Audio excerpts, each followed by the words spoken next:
Baseball is dead. Rest in peace. Bong. Bong.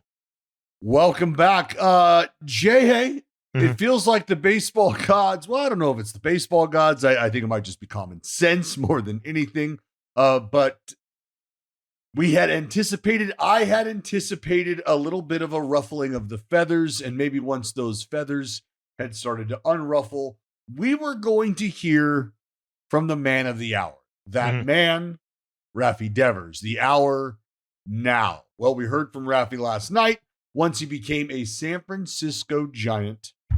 And I think by all accounts, we got exactly what we anticipated, exactly what we expected in terms of sound bites from Raffy Devers. To sum it up, willing to play anywhere.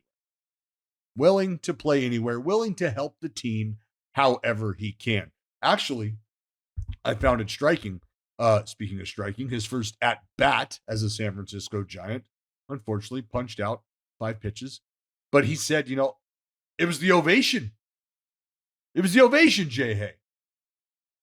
The ovation that he didn't expect. The ovation that conjured up the incredible emotion that it sounds like he had been missing, or maybe hadn't felt in a while, or maybe he didn't feel it was genuine. I don't know. There's a lot to get into with this because a great article started to peel back some layers on how things have transpired, how things have been in the aftermath, in the wake of the Raffy departure. There is a lot to break down, and that June Lee article is a pretty short read for how many delicious tidbits are inside of it. Oh, man. And stuff that I had not heard on the record, off the record, some really good stuff. We're going to get into that. But before you do that, it's the Underdog Fantasy app time, and it's really important that you sign up with the code Jared to get up to $1,000 in bonus credits and a special pick on Underdog. That's Underdog Fantasy, promo code Jared. But before I tell you again about the promo code, I just want to note that when we recorded on Monday, you guys were both coming off big wins, obviously big wins for the people that trailed you on those. I know yours is still in the lab, yours is still cooking, but I have Jared's submission for the day, and he's sticking all NL right now. He's an NL man now. I think is the read here. And we're going double reds. We're going Ellie De La Cruz and Christian Encarnacion Strand. The little mentioned CES, not everybody's favorite nickname in the world, and Ronald Acuna Jr. all higher 1.5 total bases. So if you're looking to get in on the action today, Jared has been kind. Those are all 6 or later starts. I know there's a 4:00 start today, but you got plenty of time to get in. Make sure you sign up with the code Jared to get up to $1,000 in bonus credits and a special pick on Underdog. That's Underdog Fantasy, promo code Jared. You and I have Ellie De La Cruz as the NL MVP this season, so I feel like we're like, silently endorsing this trio, right? Sure. No, I think there's a lot to like about that. And Ronald Acuna Jr., of course, has been not just a return to form for him since he got back from the IL, but in the 22 games since he's returned, he's hit 392, 495, 696, positively Judgian, and has 1.7 wins above replacement. I believe at last check, he's been one of the 5 most valuable players in the league by wins above replacement since his return as well. So I believe the last time he came back from a devastating injury, he was a little slow out of the gate, and in fact, for most of the season following that, and that's so far not the case this season. Anyway, promo code Jared. No, not at all. Has been off to a blistering return. Return. Yeah, so this Raffy Devers stuff, this June Lee article, there's so many directions to go here. And by the way, if you haven't read it yet, it's on Yahoo Sports. I don't know if you have a relationship with June. I believe Jared does. So credit to him on this reporting and this article. Again, so many different directions. But before we go into that, I want to touch on something you said when you were teasing it, which is the San Francisco side, sort of, because I feel like we started with and we spent I think a justifiable amount of time talking about it from the Red Sox to start last time. But what has struck me since, other than those little anecdotes in the articles that I know we're going to talk about, is I don't know how much of it is playing up for the moment and how much of it is a genuine excitement in the moment. I think it's probably a combination of both, but I have been struck by the San Francisco reaction side of it. You brought up the fans, the standing ovation, the warm welcome that Devers got, not necessarily unexpected, but maybe a little above in degree from what he expected, what maybe I expected to see. The Buster Posey comments, which I thought were super cool, which I don't know if you saw him, but I believe he told KNBR that he got the same nervous feeling before pulling off the Rafael Devers trade that he got before big games and big moments when he was playing. And that to me is like both incredibly relatable, also totally unrelatable in the sense that he's had moments that I can't experience, but like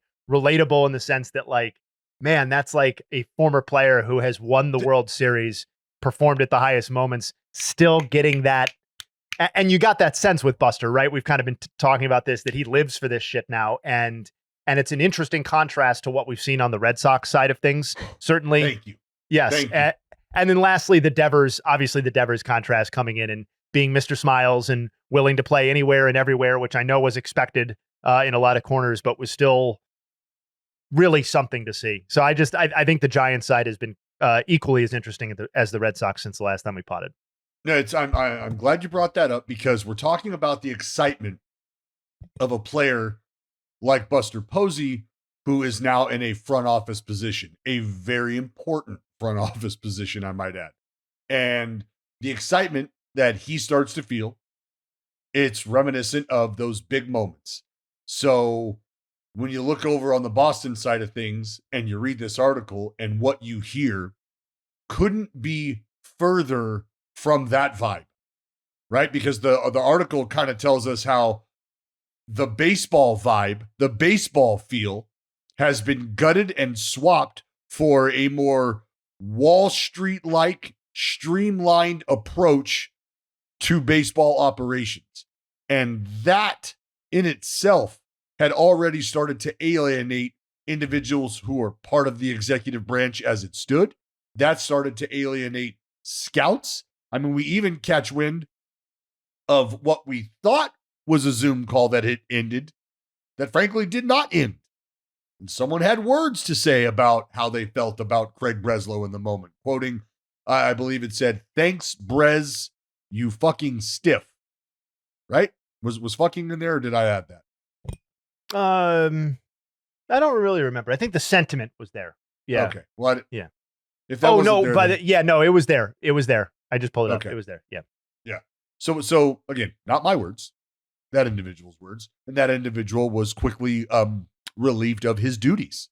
So almost like an authoritarian, like, oh, you got something to say. Now look, let's all be honest. You can't tell your boss to fuck off in so many words, or you can't question your boss like that in so many words and expect nothing in return. And well, this was the biggest response you could get, which was, "Thank you for your service. You are no longer employed here." But there is not that excitement. There is not that vibe. But let's also remember that for Craig Breslow and his position, what was he brought in the building to do? Essentially the same thing or similar to what Chaim Bloom was brought in the building to do, right? Which is what we're hearing is create a sustainable environment, create a level of sustainable success. And somehow in the midst of that, trading your marquee franchise player, the best player on your team, trading that player became a way to go about that. And that's where Red Sox fans are going, hold on. Did we just see this with Mookie Betts? What is going on here? What is going on here? Are you telling us twice now that moving our marquee franchise face of the group guy is the best route for us to go? That's what you're telling us? Like, aren't we in this to acquire these types of players? Aren't we in this to build around these types of players? So I'm going to need an explanation as to why we're not keeping them and what the hell is actually going on. And that is what we have watched unfold, is why. And that's what this article really kind of gets to and reveals, is a lot of the why and just the noise around it.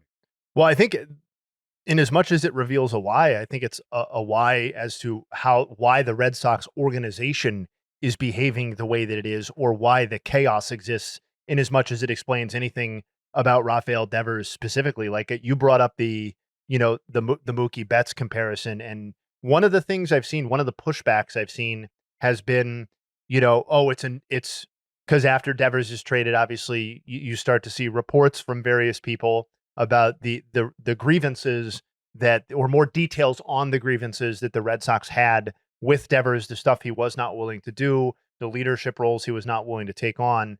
And it struck me that this is kind of at least this is my perspective on it. It struck me that this is the danger of building a reputation on trashing stars on the way out the door to kind of save your side of the story all the time, which is that in instances where you probably have some legitimate grievances with how the player conducted themselves, which I think the Red Sox, again, two-way street, but I think the Red Sox have real legitimate grievances with how Devers conducted himself, you lose the credibility. You're like the team that cried wolf because, the number of previous stars that you have tried to retroactively trash on their way out the door or after they've left, or managers in the case of Tito Francona, you lose credibility on this, and people are like, we don't want to do this. We don't want to see the media launder ownership's, trashing, or the front office trashing of another star player, even when, whether you want to call it trashing or not, there was probably some real meat on that bone, even if the Rafael Devers side, I think, has revealed some, like, if you're Devers and you read the June Lee article, or what's in it, or what you've experienced, and now that is out there for public consumption, I think you can certainly relate to Devers, I think, on an additional level now, given what seems like not only rampant dysfunction within the Red Sox, but like I pulled a quote that, like, I know there's been lots and lots of different things that have been pulled from this, and all of it is juicy and all of it is like shocking. Like, that I saw there was one anecdote that he shared where they used an AI bot to conduct an interview, like a 5-round interview with a baseball ops potential employee candidate, which is like, probably a whole other podcast and disgusting. But like, that is just wild. There was this one scene where Breslow brought in a sports consulting firm to conduct an organizational audit. The stated purpose was to streamline baseball operations. In practice, it triggered a wave of firings and accelerated the marginalization of some of the longest tenured voices in the building, characterizing the cultural shift to align more with Wall Street efficiency. That's me reading, not paraphrasing. But I said, like, that is, I think, it sucks. And B, I think it's an example of when old cloud yellers or former players or people from what we'll call the old school say that nerds are ruining baseball. This is an example of when I think they are basically correct.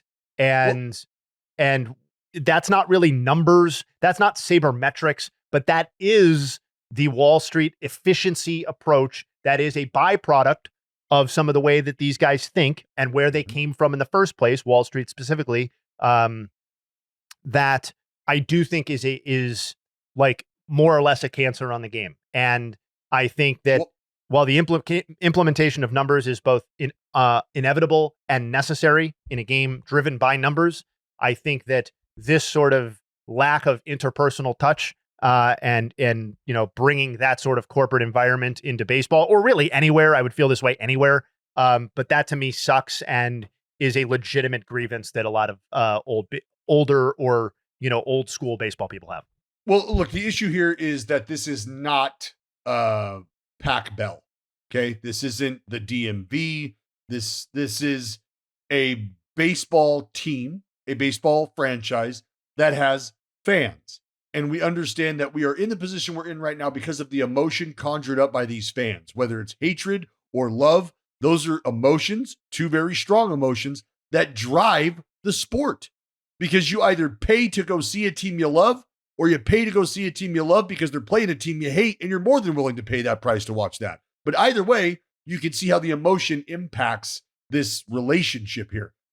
So when you have, and that's why I mentioned Craig Breslow, 12-year vet in the game, World Series champ with the Boston Red Sox. Buster Posey's resume, speaks for itself. Buster Posey is not a molecular biologist. Craig Breslow is like a molecular The point is, you have one guy at the tip of that spear in Boston who seems like they're making very emotionless decisions and robotic decisions that some feel like don't have a pulse on the clubhouse or are showing that there is not a pulse on the clubhouse, or you don't have great communication, and you have that individual parsing down from a team that had just swept a team that at one point in time was the best team in baseball, best offense in baseball. And now that player is leaving town. And it was a former player who made the decision to have that happen. But who's on the other end of that? Who's on the receiving end of this?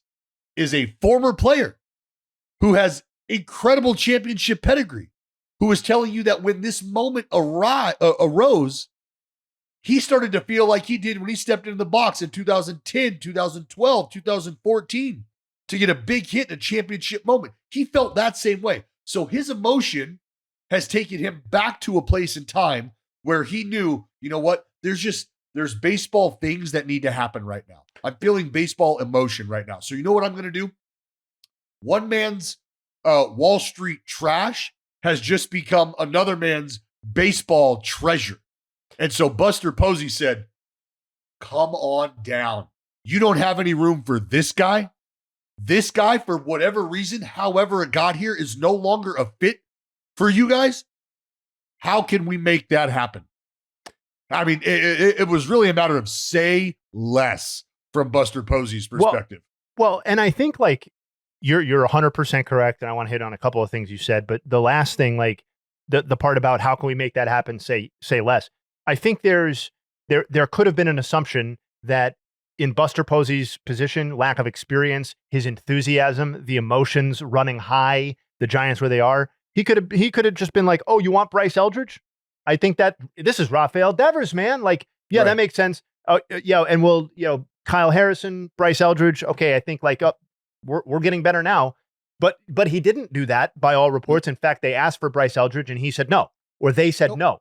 And he negotiated a package that, listen, one of the most insulting parts of this to me has been how many people use the term, and it was clearly planted sounds wrong, but like it was clearly used from the Boston side to describe the contract in reporting, which was underwater on the contract on Rafael Devers. And like, I get it. I intellectually understand that 200 whatever $million moving forward to a DH through their age 30 whatever season is probably a net negative, on the expense table, a net negative expenditure, right? But the reality is that Vlad Jr. just signed for $500 million and is not a definitively better. And in fact, the track record would suggest is probably a worse offensive player over the last X number of years than Rafael Devers is, who was signed for much less money. And even if you don't think that direct comparison works because Vlad was in a unique situation, is a star in a way that maybe Rafael Devers cannot be, then like I would just point to the fact that almost every team that wants to win a World Series or exists in Boston or San Francisco or LA or Chicago should be able and willing to carry a slightly marginally negative contract if the player is awesome, right? In a window where being awesome matters. And so to me, like that's kind of an aside, but like that really annoyed me because like, and you brought up the Buster Posey, you said tip of the spear, which I think is maybe one of the most important parts of this conversation, because what we're not advocating for, what I'm not advocating for, and I don't think you are, and really nobody in the conversation is that baseball organizations or decision-making should regress to the level that existed in the 70s and 80s, right? Where it was just former players just fucking popping off, kind of doing whatever the hell they wanted, right? Just old boys. Like it's just like some of the worst lopsided, ridiculous trades you've ever seen in your life, right? And we're not advocating for that. But when it comes to the tip of the spear, right, then that person probably needs to act and understand the whole picture in a way that the army of sabermetricians, the army of really smart people all of the other diversified thinkers that are not just nerds, not just sabermetricians, like, because scouts are not perfect communicators either, right? But like, all of those people are behind that person, and this person is a leader of men, right? And I know that sounds cliche, but Buster Posey and Craig Breslow are both former players, as you said, and one of them seems to have rallied an organization out of a rut that it was in under Zaidi, fair or unfair, but they seem to be out of that now. They are currently having success. He has energized ownership to spend money under his direction, and he has gotten stuff done, right? This is his third major transaction, third, fourth, and Craig Breslow is maybe an important part of a front office. To me, he has revealed himself, in as best we can tell, to be a very bad tip of the spear for a forward-facing role on a very important prestige organization. I think look, former teammate of mine, it is what it is. He's not the tip of the spear. That's just, I think if he were the tip of the spear, does Sam Kennedy and do John Henry need to get on an airplane together with Craig and fly out to have the conversation they did with Raffy? Or is it a case where Buster Posey could probably pick up the phone? Right. But, so my whole point there, Jay, is you have a guy who, again, was understood when he was brought in Craig Breslow that there's going to be some help around him, right? There's going to be some folks helping him kind of ingratiate himself in this world, in this realm, on this side of things. And it's not just going to be here you go, Craig. Here's who reports to you.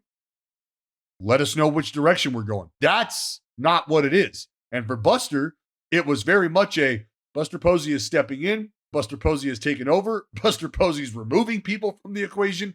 And Buster Posey has implemented, along with ownership, folks around him that he is communicating with, that he is informed that this is how we're going to go. This is what we're doing.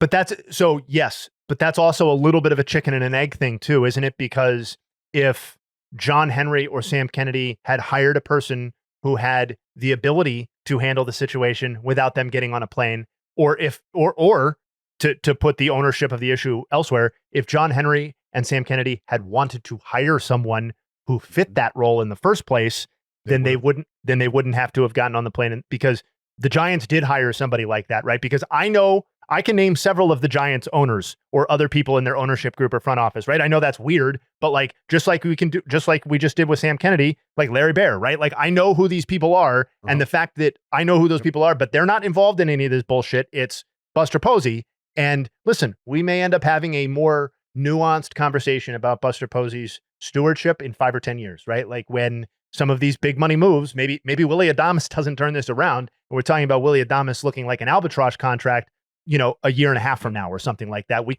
That's still a viable thing here, but I think these two are, that it occurred between these two teams, the trade of Devers, is to me so delicious for contrast and comparison, right? Between everything that's going on with the organizations, the front men, everything.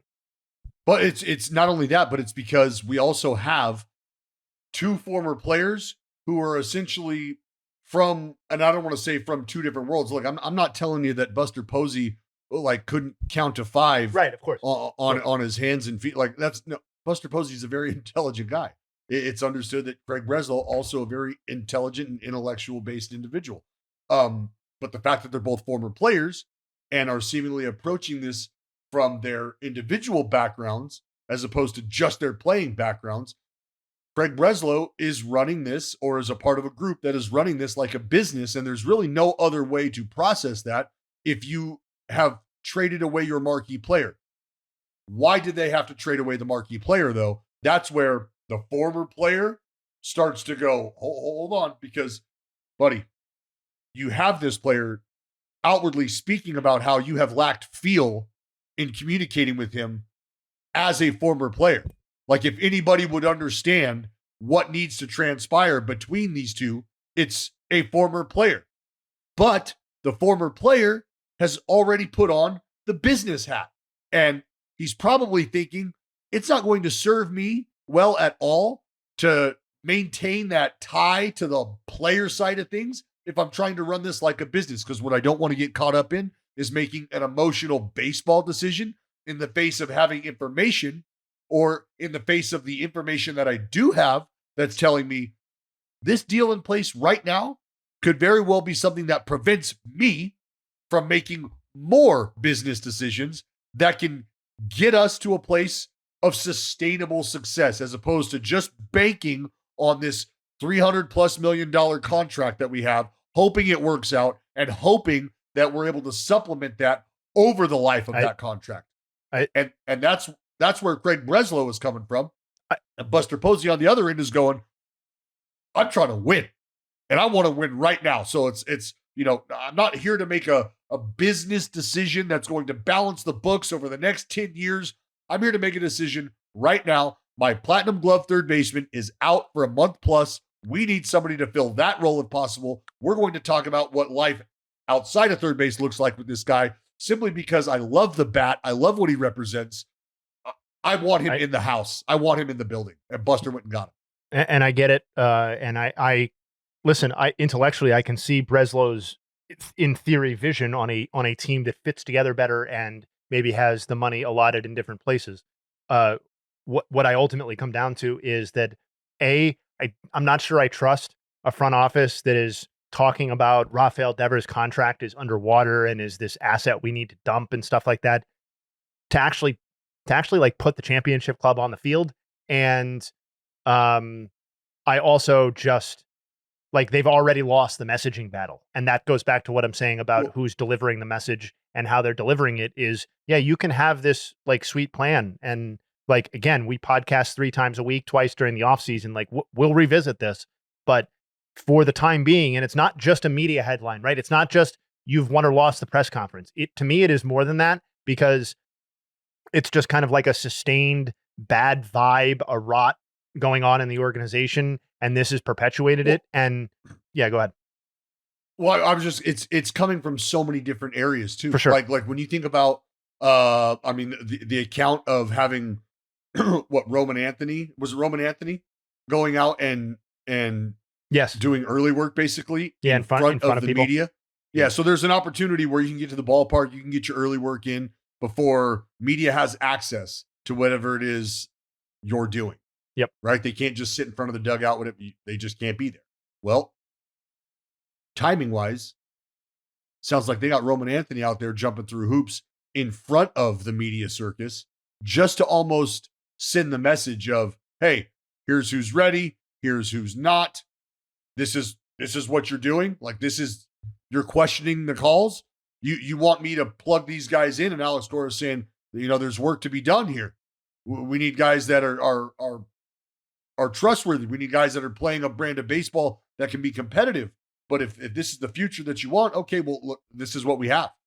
And it's almost just it's becoming a snowball fight amongst this organization, which is a very, very tough thing to watch unfold, because you went from, man, the future's looking bright. We brought in Alex Bregman to, we just traded Raffy Devers. Nobody on the team likes each other in terms of like front office, coaching staff. Like what's going on? There's just so many questions that are starting to pop up. How about the fact that ownership, in the face of getting rid of Rafael Devers, well, on the football side of things, Jay, you head over to the pitch, and this Fenway ownership group, well, they're making moves. They're making moves. They just spent a record 116 million euros on some soccer player. Yeah, it's like a Florian Wirtz. Yeah. At Liverpool.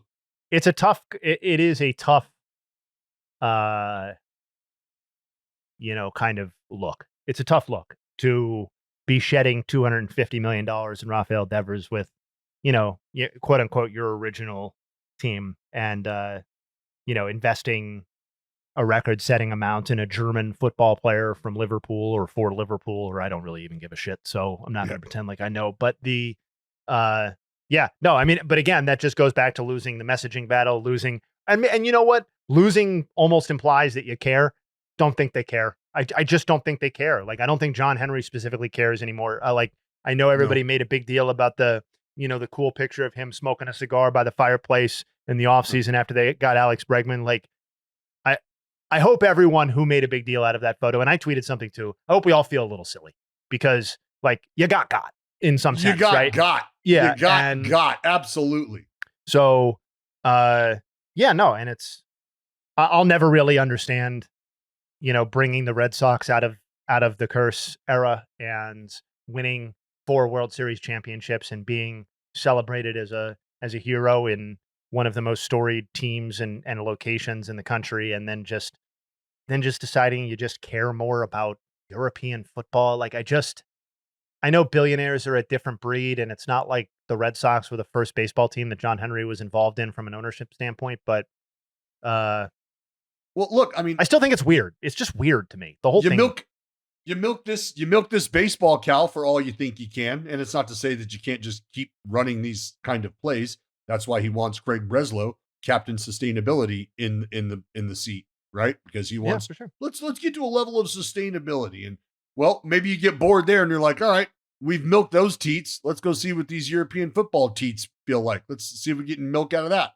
Man, maybe it's a challenge. It just sucks to think that a lack of communication led to a player who, if probably handled differently, would be more than willing to have conversations about how he could help the team if those conversations were had in a proper and respectable fashion instead of more of an expected fashion. And on the other side of that, you have to understand, because David Ortiz made comments that I agree with. I think that was very telling to hear Poppy say what he said, which is, when they pay you money, and when they pay you that amount of money, you need to be willing to do, and you need to be open to doing whatever you can to help this team, to help this franchise win. And if that's not something that you're interested in, then you need to understand that you now become disposable. You become dispensable. And that is exactly what happened. Is Devers felt slighted. Devers felt betrayed and misled, as I've outlined several times. And instead of being able to come to a point where they were communicating about how to go forward positively, those conversations never happened. They only soured to the point where the relationship was irreparable and had to end. The relationship had to end. Yeah. I mean, when you've made it clear that you don't want to play first base, and somebody else on the team volunteers to play first base, and then you take that as a personal affront to your position, even though you didn't want to play first base. I think that's just indicative of a situation that has deteriorated to a point where it's not salvageable. And clearly, I think both sides ended up feeling that way based on Devers' comments and the fact that he was traded. Yeah, because what would you have? Would you have this group of young guys come up and say, "Hey, we're here to help. Right, I'm ready to do anything," and then you have this star player who they're supposed to be helping around going, "Well, I wouldn't do that. Why are you doing that?" That creates a terrible vibe in the clubhouse. So to Craig Breslow's point, I have to get that out of here. I have to remove that. I can't have that persisting, because I've got a young crop of talent that is part of my sustainable future. I can't have them be, being around a toxic environment. DB, this show is sponsored by BetterHelp. It is. Yep. And not to make light of mental health issues, but your baseball team taking a downturn does take a toll on baseball fans and employees sometimes too. As I know you can attest to, you guys have been going through a little bit of a rough patch. We have. Maybe can't even call it a patch, really. Maybe a rough season. Rough portion of the season. Rough. The point is that it's okay to struggle. Real strength comes from opening up about what you're carrying and doing something about it, so you can be at your best for yourself and everyone in your life.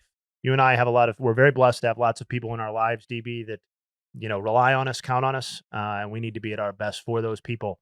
If you're a man and you're feeling the weight of the world, talk to someone, a friend, a loved one, a therapist.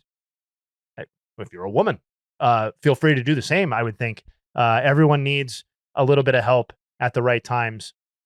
With over 35,000 therapists, BetterHelp is the world's largest online therapy platform, having served over 5 million people globally, and it works with an App Store rating of 4.9 out of 5 based on over 1.7 million client reviews. I think that's the the review that Buster Posey would get as tip of the spear of the Giants so far. 4.9 out of 5. Does that work for you? Very close. Very close. It's convenient too. You can join a session with a therapist at the click of a button, helping you fit therapy into your busy life. Plus, switch therapists at any time if you're not vibing. As the largest online therapy provider in the world, BetterHelp can provide access to mental health professionals with a diverse variety of expertise. Talk it out with BetterHelp. Our listeners get 10% off their first month at betterhelp.com/baseball. That's BetterHelp, HELP.com/baseball. Well, I think some Red Sox fans, whether it's tapping into the BetterHelp option or maybe just going for a long walk, I would advise either. Well, they also got their asses kicked last night thanks to Cal Raleigh and Brian Wu. So we won't go into that too much, but be sure to check out the Slab Lab featuring Brian Wu if you have not already, and be sure to check out any Mariners game because Cal Raleigh seems like he hits a home run, and in this one a grand slam basically every game. That's what it feels every like. Game. Yeah, every game. I think it's more like 4 out of 10, but it feels like this. I tell you, nothing feels better, Jay, than looking down at my phone, getting that little alert, see the ESPN Fantasy Baseball logo pop up, and you're like, oh, was it Cal again? Was it Cal? And then you just see fucking Cal Raleigh. I hope we get a Cal Raleigh all-time home run pursuit. Fuck catcher great? Homers, because that seems like it's. I mean, if he stays healthy, that seems like damn near a foregone conclusion at this point. But I want to see 63. Come on. Yeah, let do Aaron Judge, man. Well, maybe Roger Maris will show up. Maybe Aaron Judge will show up for Cal Raleigh's games. That's what I want to see. This is also, before we move on completely from Devers, because we do have a couple of other topics that I know you and I want to hit on. This is a good time to tell you that the boys from the 10, it was just officially announced on Twitter, will be live streaming on Friday for Rafael Devers' quote unquote return against the Boston Red Sox in San Francisco. So I can't wait. I cannot wait for the tribute video. Yep. Oh, that is going to be the best tribute video going. No, because it's in San Fran. So it's in San Francisco. Yeah. Okay. I said return, like reverse return, yes. But yeah. No, it's in San Fran. So the boys will be streaming for the first time that Raffy faces the Red Sox after being traded. I love Jared tweeted about it. I'm sure more details will come as the week goes on, but be sure to check that out. And I for one, this trade or any other, I love when players are traded and then immediately have to face their old team. Like, yes, it's delicious, especially when there's bad blood. Like, I can't remember the last time that there was this much bad blood and the turnaround was this fast. I also don't have a database for that, but like maybe if a listener can chime in once they listen to the podcast, but this is a very quick reward or ROI. Yeah. I wonder what the San Francisco Giants, I mean, look, this is where you make your money. If you're a PR team, if you're a, like an in-game promotion team, right? This is where you make your money. I mean, it's probably too quick for a promotion item. Like, look, we can't throw a bobblehead together right now. Like, that's just not going to happen. But is there something we can do? Like, I don't know. Maybe they're giving away free scoops of ice cream. I don't know. Who knows? But I need some sort of promotion here from the Giants when the, you know what? Maybe it's the good clam chowder giveaway. Maybe that's what they do. I'm not in alignment with you on that. Okay. So just stop saying it. You're wrong. I like them both, but that's possible to do. That's an aside. Frankly, that's disgusting. Chowder? It's foul. Wait. What are we talking about? Are you talking about Manhattan clam chowder? Because that's the red one. Yeah, that's the red one. Manhattan. Yeah. Yeah. New England clam chowder is the regular. It's like, it's both. You can get a cream based one, or they also serve more of like a brothy, which if given the opportunity, I would rather have the brothy one. Oh God, that's foul. No, that's the stuff that's like where real North Shore fishermen. I'm sure Jake will chime in. Maybe he's not on the record this time like he wasn't last time, but I'm sure at least in my ear he will tell me that I'm correct. But yeah, I mean that's what I was talking about. If you want cream and potatoes and like let's accentuate the seafood, people. Like let's do it. Oh, broth, baby. That's terrible. That is a terrible. Well, speaking of, do you not like oysters either? Do you not like just suck them down? That's interesting that you like oysters and can deal with that, like the liquid that is associated with the oyster, but you don't like the broth that New England clam chowder, the clear kind, comes in. I mean, we're talking mignonette, we're talking Tabasco, we're talking. Oh, so so you just you're probably putting like caviar on there and creme fraiche, and I get it. You're from dress up the oyster and eat it how it's meant to be. Caviar, creme fraiche. That's how it's meant to be. Yeah, for sure. Maybe some sea foam on there. Throw some sea foam. Yeah. Oh, I'll pass on the sea foam. But speaking of clam, what wasn't clammed up, Jay? I don't know if you saw this. Padres Doyers. There was no emotion clammed up, no emotion overspilling. There were some folks not excited about what transpired between the Dads and the Dodgers. Yeah, I mean, stars getting drilled, huh? Yeah, I don't like it. I'm just gonna say it. I don't like Tatís and Ohtani getting hit. So they're just too important. And if Ohtani specifically were to miss a significant amount of time because he got hit by Randy Vasquez, I would be very mad. I'd be very mad. And I know there's more nuance to like this guy was hit and this guy was hit and everybody's mad. And like I love that that what has largely been acknowledged now is I think the best current rivalry in the sport, or the one with the most active chance for distaste during the game, I guess, is flared up again. But from like a more detailed perspective, I relate to Dave Roberts because I don't quite understand how it's the sequence of batter hit, no warning issued, then Ohtani is hit, warning issued, Dave Roberts comes out and asks for clarification, basically doesn't get it, is thrown out simultaneously, whereas Mike Schilt did get clarification after he came out, or was at least given an opportunity to talk about it. So if I'm Dave Roberts in that, I'm confused and I'm mad about that. And B, like I rewatched the Tatís hit by pitch is a little bit less clear to me, but the Ohtani hit by pitch, at least from I'm not a pitcher amateur perspective, but have watched a lot of baseball, that feels like as deliberate of a hit by pitch as you can almost do from a right-handed pitcher to a left-handed batter. Like I slowed it down, and like Vasquez, he twists his body in a way that sets him up perfectly to throw at the guy in the batter's box and really nowhere near the strike zone. So maybe I'm overanalyzing it, but to me, the entire way that he delivered that pitch suggests that he was aiming directly for where he hit. He hit squarely where he wanted to. And I know they always have to deny it, but it seemed like a particularly galling example of denying what we all know that you did. Look, every at bat, Jay, there's a battle for real estate going on. Oh, give me a break. This was not a battle for real estate. You know that. That was Iglesias getting hit. That was the battle for real estate. That's a two-seamer that ran in or whatever, a sinker, whatever. That, and which is why I think the umpiring crew correctly identified what happened there. But sometimes you try to drive a fastball in, you don't get it there. You're like, fuck, I got to get it in. I got to get it all the way in there. Guy twisted his hips in a way that he's never done before to make sure that he got it right there. And it's tough. And look, if there's anybody in that lineup that I'm going to need to own one part of the plate or the other against, it's probably Ohtani. And if I'm owning one part of the plate, I'd like it to be the inner part. But tough.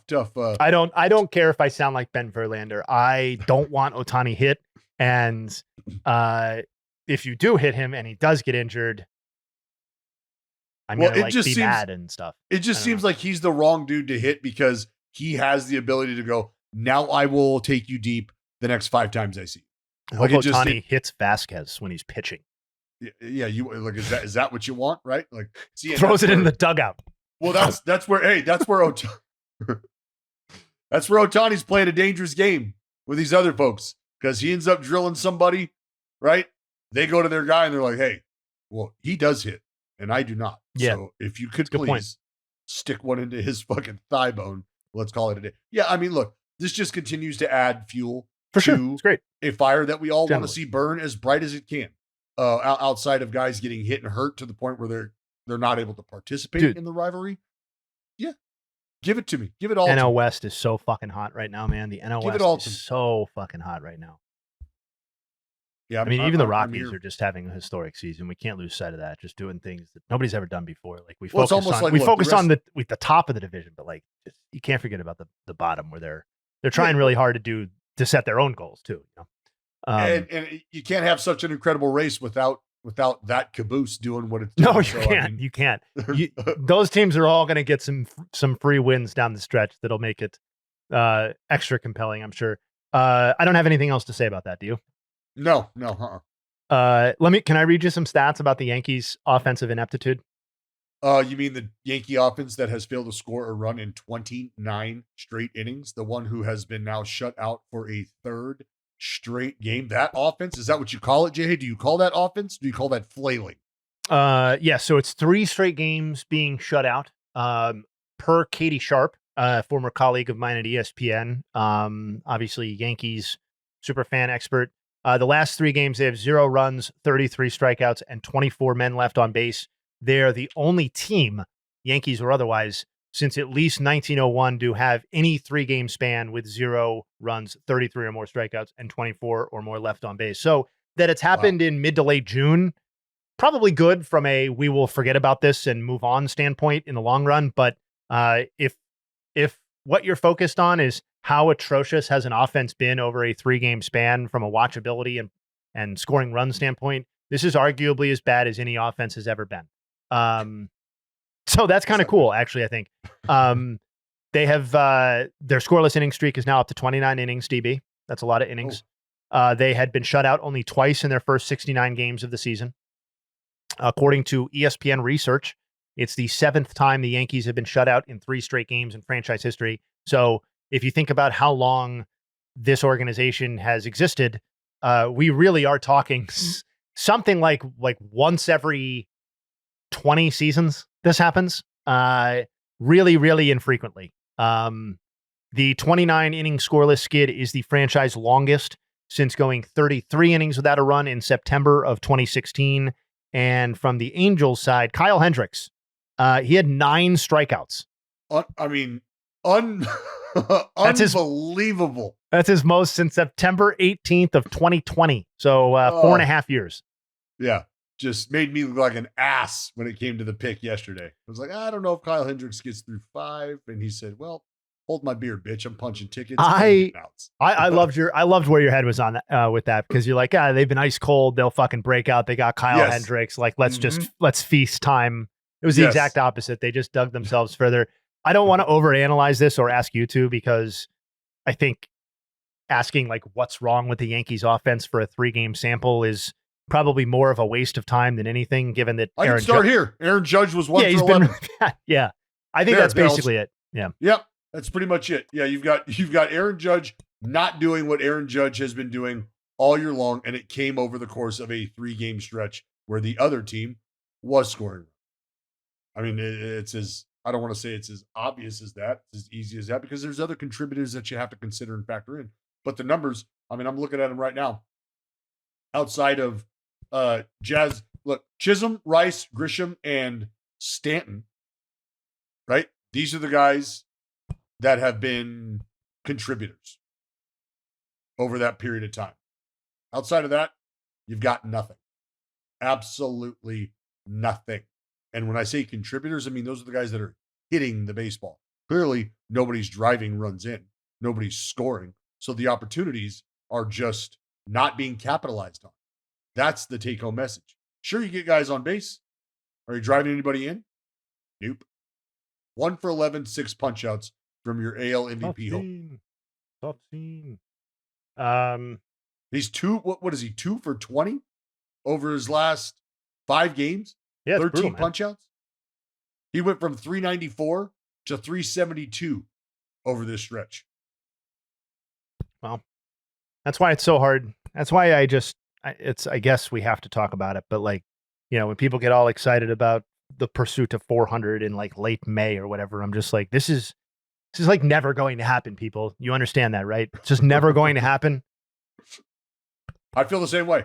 I feel that's why, like a guy like Arias, and it hasn't been a conversation point for him now for a couple of years, but like just when it was exciting to think like, dude, because are we really having this conversation? It's always fun just to even get to that point where you start to, well, I guess we got to acknowledge it. It's 380 whatever, it's 390 whatever, and it's it's the end of May, the calendar's turning. Like, what would have to happen for it's fun, but is it realistic?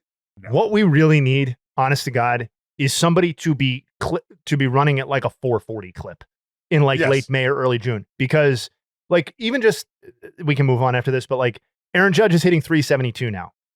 Think about the season that he's had. And now think about the fact that in order to get his batting average back to 400, he would have to hit like 425 or 420 over the remainder of the season, right? Which is obviously not going to happen. And like just completely ridiculous to even consider. Because he had a 420 batting average. The latest he had that into this season was 34 games into the season. Okay. Which is obviously insane, but is a far cry from like doing it over literally double the number of games is what he would need. He would need to do it for 70 plus or whatever to get his batting average back up to 400. So, anyway, handful of other things. I'm going to see what you have opinions on here. The Blue Jays won back-to-back, or won thanks to back-to-back home runs by Bichette and Addison Barger last night. That's very exciting. They're a lot better than I think basically everyone, except for maybe they thought that they would be. And Nick Castellanos was benched for, quote, an inappropriate comment. Also, the Astros announcers were lightly criticizing Nick Kurtz's swing in the middle of him launching a ball out of the fucking planet system. Really? I didn't hear that. No, because how would you hear it, right? So I'm not trying to make more of it than it was, but he had a really bad swing. If you remember the swing right before the homer, on the slider, yeah. So how about I'll take you through this, Jay. I see the first pitch, and I was like, oh, we know what he's looking for there, and then the next pitch came, and he absolutely fucking vaporized it, and so I don't, I have a monitor right here that I can look at, or I have the field, and I hear, rest in peace, I hear Ray Fosse every minute of every day that I'm in the booth, and I hear him saying to me what he would say to me when we were working. Watch the fucking game. The game is on the field. The game is on the field. Like he was always just talking about that because, the numbers having crept into the game the way they had and revealed themselves to be such a big part of the broadcasts in his time. He was a part of that evolution, watching that happen, right? And watch the game. So I'm watching the game and I see the pitch and I almost like just kind of go blank because I'm expecting to happen what I saw happen, because you could just tell that pitch was not going to make it to the catcher. And Kurtz, the way he spun on it and the way he fucking fired the bat right after, he absolutely pissed on it. I thought to myself, like, I didn't see the break in the hanging breaking ball that he absolutely fucking smashed. I thought it was a fastball.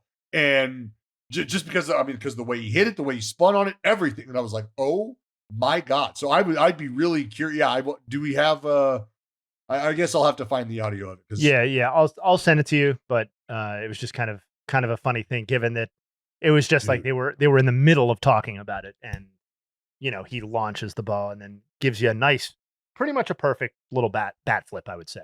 He from the left. He hit a ball, not in a game, but in batting practice. The new scoreboard that's out there in right center. He hit a ball off that fucking scoreboard, and I said he was going to be the first one to do it. He was the first one to do it, and that is fucking impressive.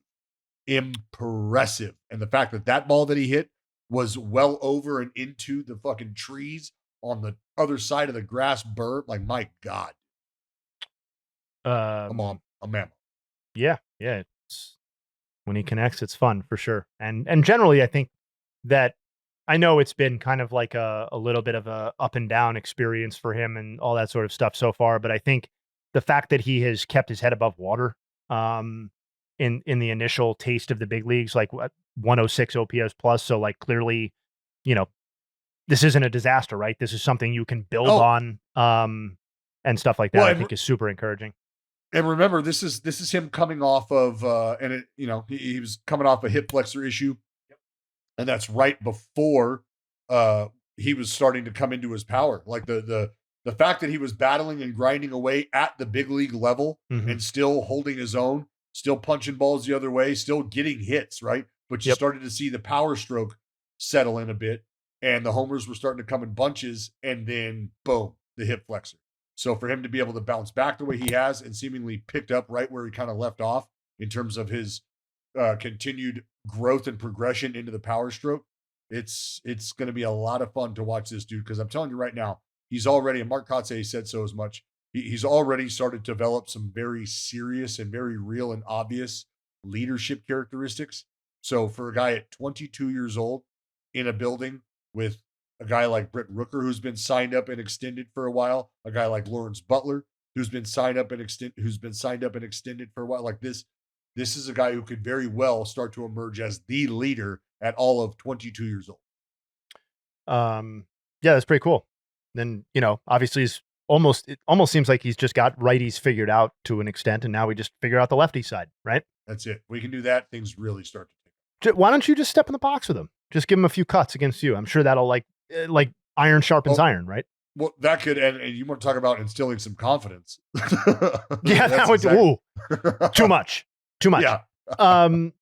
Sometimes in life, if you want to get to the truth, DB, you have to look at the numbers. Truth not social? Not like Craig Breslow looks at the numbers. Maybe more like Buster Posey looks at the numbers. Unfortunately, 50% of all dogs over 10 years old will die of cancer.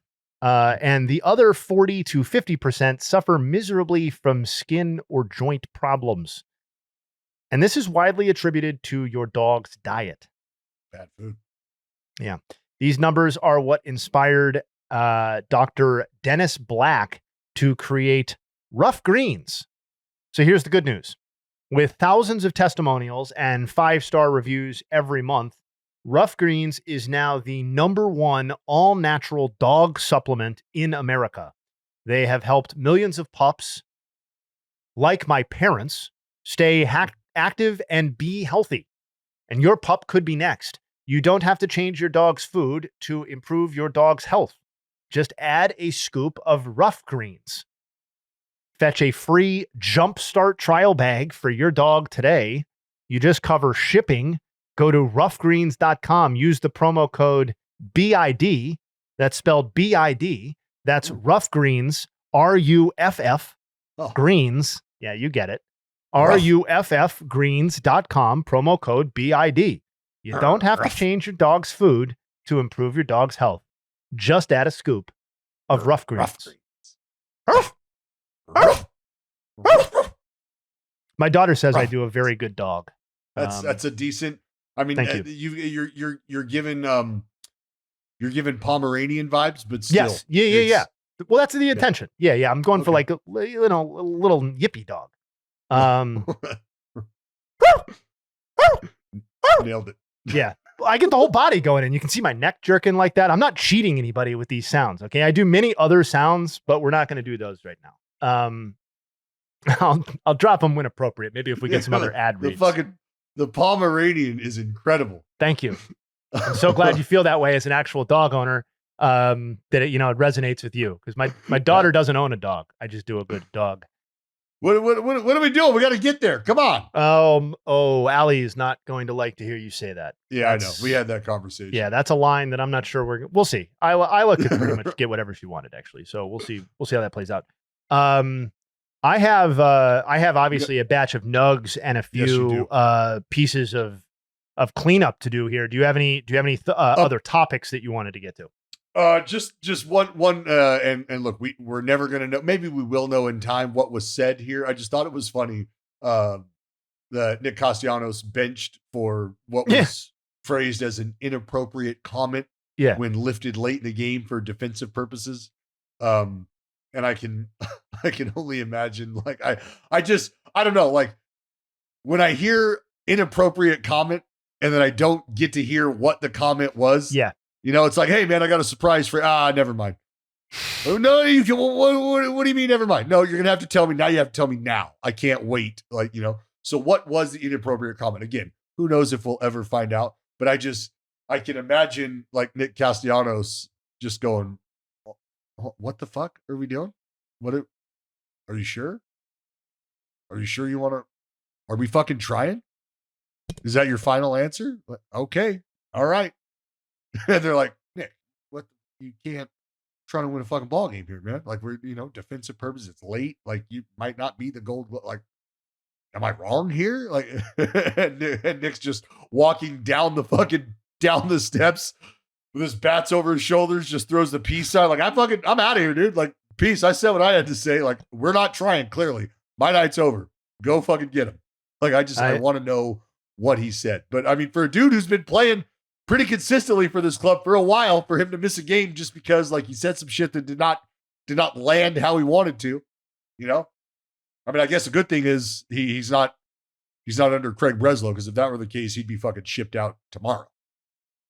I admire that Castellanos and Thompson have a relationship that allows them to just kind of move on after, like a good get fucked or, whatever it might have been. Because I'm way too thin skinned to do something like that. So that's why they're baseball players and managers and all that sort of stuff. All right. So we're podcast is back tomorrow. The good news is, for those of you tired of hearing me speak, it's the return of the Rocket tomorrow. So Jared will be back in the seat. DB, a little bit of normalcy back to the podcast, right? So that's something to look forward to. Also, we have big stuff coming up in the lab. There's a lot of Slab Lab stuff cooking up, isn't there? You want to tell the folks? We do. And I was kind of telling you this, but it feels like each and every conversation just gets better and better, just gets more detailed, and you just start to really, what I'm really excited about is how the personalities of these guys really starts to shine and come through. You understand why you are seeing what you're seeing on the field unfold, because you start to get to know these dudes. You start to get to see what makes these guys tick. I just sat down with another left-hander out in Kansas City, and you want to talk about incredible conversation, like the amount of information that I started to glean from it. Like, it was a fantastic dive into so many different areas of the art of pitching, from preparation to mindset to evolution. Chris Bubich was incredible, absolutely fucking incredible. And I just sat down yesterday with Mr. Diesel himself. You put Diesel in, you get Diesel out. Hunter Brown. At one point in time, I looked up at him and said, kind of like I did with Boobs. I looked at him and said, hey, dude, fuck, my bad. We should probably shut it down. We talked for an hour. That's awesome. Like, these are typically 20 minutes, 30 minutes.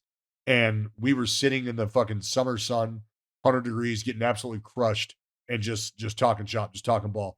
And Hunter Brown was incredible, an incredible conversation. So we have two great menu items coming up for the foreseeable future. Yes, sir. So for those who are salivating at that opportunity, obviously subject to change, but as of right now, you'll have an opportunity to watch Chris Bubich next week, and Hunter Brown the week after that. So pipeline is full of very interesting baseball conversations, and obviously two guys who would get Cy Young votes right now if the season were to end today, which is very, very exciting for just in general, and also for the Slab Lab project, and credit to you. I got some Nuggs. You ready for them? Give them to me. All right. P. Crow Armstrong, he did it again last night. If you didn't check out the quote unquote, the Cavalcade of Stars show, be sure to go back and listen to that selfishly, because I want that to be the most listened to episode of the podcast that we do all year, so I can throw it in Dallas and Jared's face. We have a long way to go. So keep listening. It was an incredible, dude. It was an epic show. It was great. It was fantastic. I mean, just seeing fucking Boogs and Timmy, like, it was wonderful.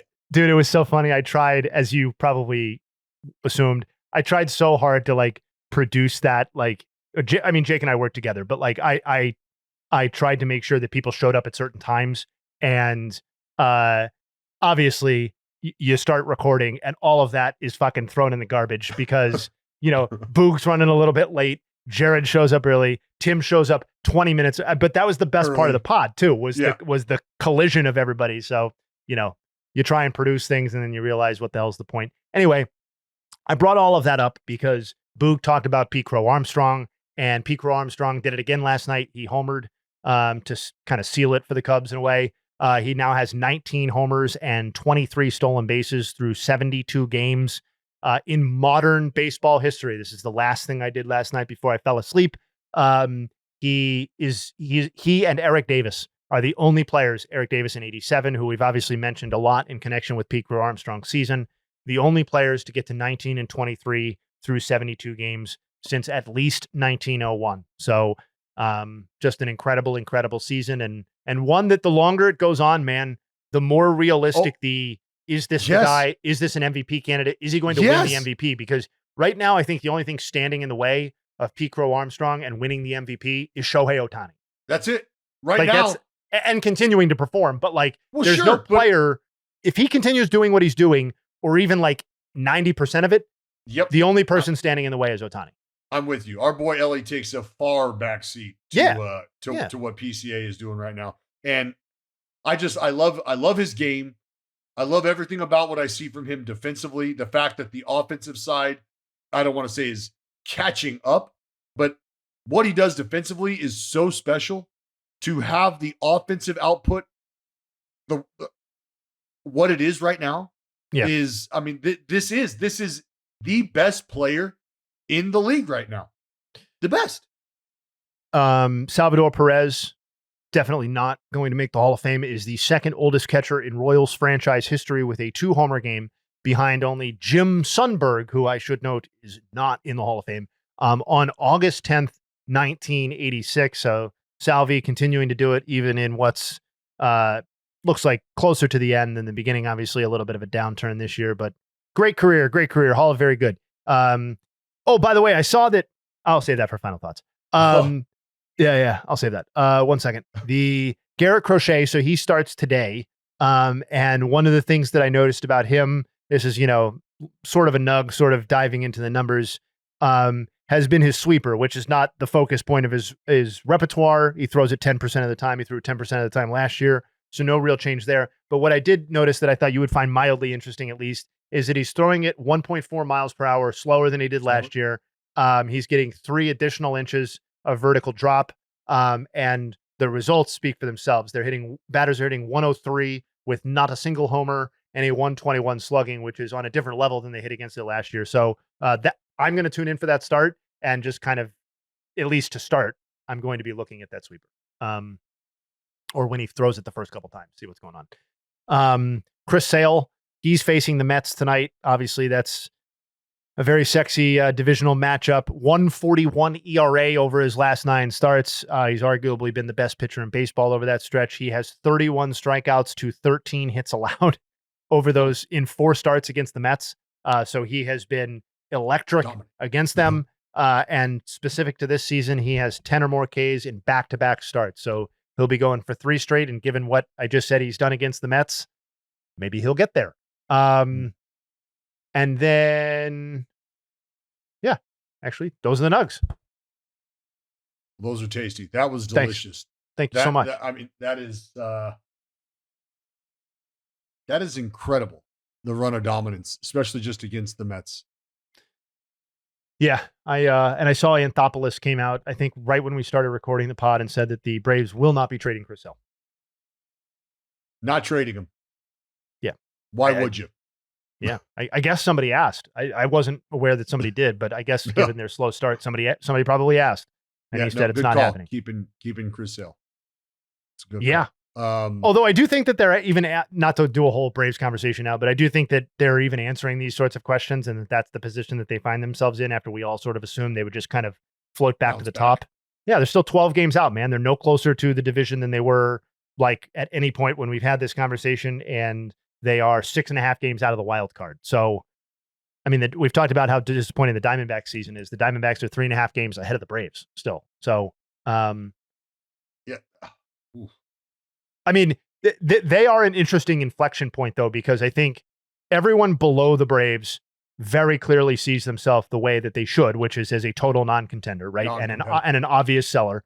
And I think that Braves D-backs kind of middle area is an interesting turning point, because you've heard whispers that the Diamondbacks could contemplate moving in that sort of direction.